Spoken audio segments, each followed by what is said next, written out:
Alright, so here is a 1970 S mint mark Jefferson nickel. Now this coin has been double struck and broad struck. Now look at that, and the obverse is struck through, man. That is a nice mint era coin there. This coin sold for $2,000. It is graded by NGC at a mint state 67. Here's another example of a mint era coin from 1970. Again, the S mint mark here. This is a die cap error taking place here. You can look for, capped dies on all kinds of different coins. This is a mint state 67 grade by NGC. And this coin actually sold with the last coin for $2,000. So, both of them together, $2,000. Can't beat that. Here's a 1970 D mint mark that has been double struck. Now from a distance that does look like damage. However, if we zoom in here, you can see that the coin has been double struck. With that second strike being 45% off center. This nickel ended up selling for over $350. Can't beat that. Here is a 1970 S mint mark. This is the proof example of the Jefferson nickel,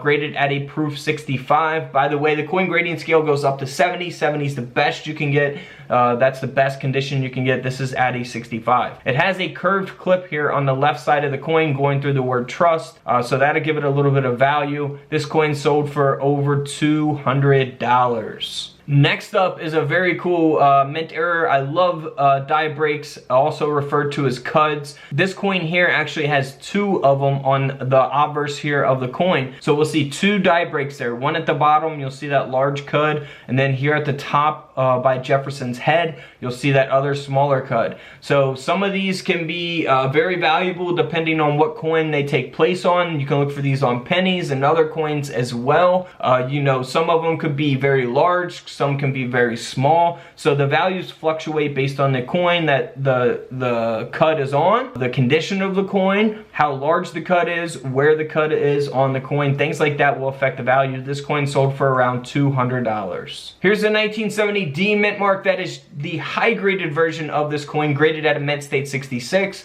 This coin sold for around $200 as well. The only reason it sold for that is because of its condition, because of that high grade of a mint state 66. Now here's another mint error coin, 1970 D mint mark that has been double struck with an obverse brockage, graded by NGC at a mint state 64.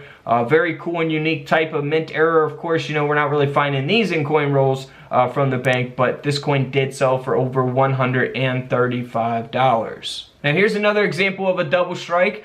This coin here looks to have been in circulation at some point. It is graded at an AU 58. The coin sold for over $250. So again, always inspect your coins closely, especially if you inherited coin collections and stuff and they have rolls of coins and stuff. Inspect all your coins very closely.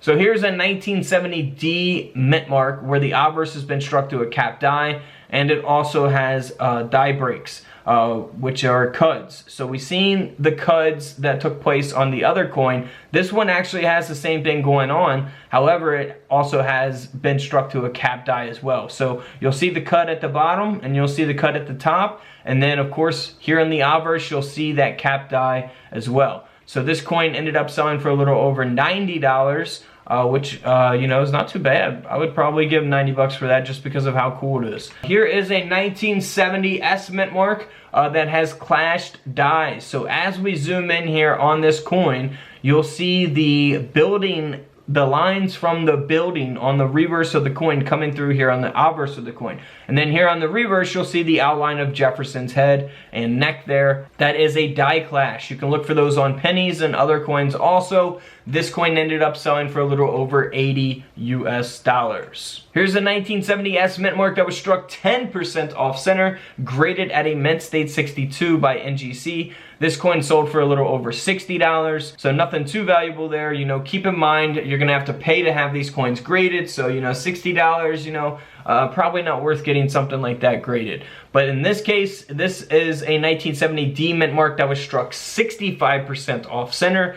This coin ended up selling for over $550, so definitely worth getting something like this graded. Let's move on here to a 1970 Jefferson nickel that was struck onto a 10-cent planchet. So a nickel onto a dime planchet.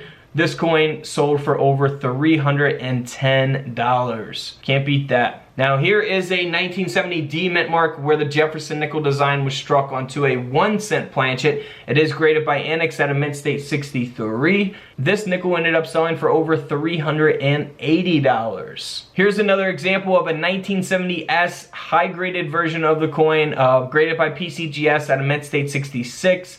Out of a famous collection, this coin sold for over $6,000. Now here's a 1970 D mint mark that has been triple struck, with those strikes being off center. So this coin ended up selling for over $490. That last strike was struck off center. Alright guys, don't forget to subscribe in the middle, check out the videos to the left of me, and until tomorrow, I'll see you guys in the comment section below. This is Couch Collectibles, and this is where I disappear.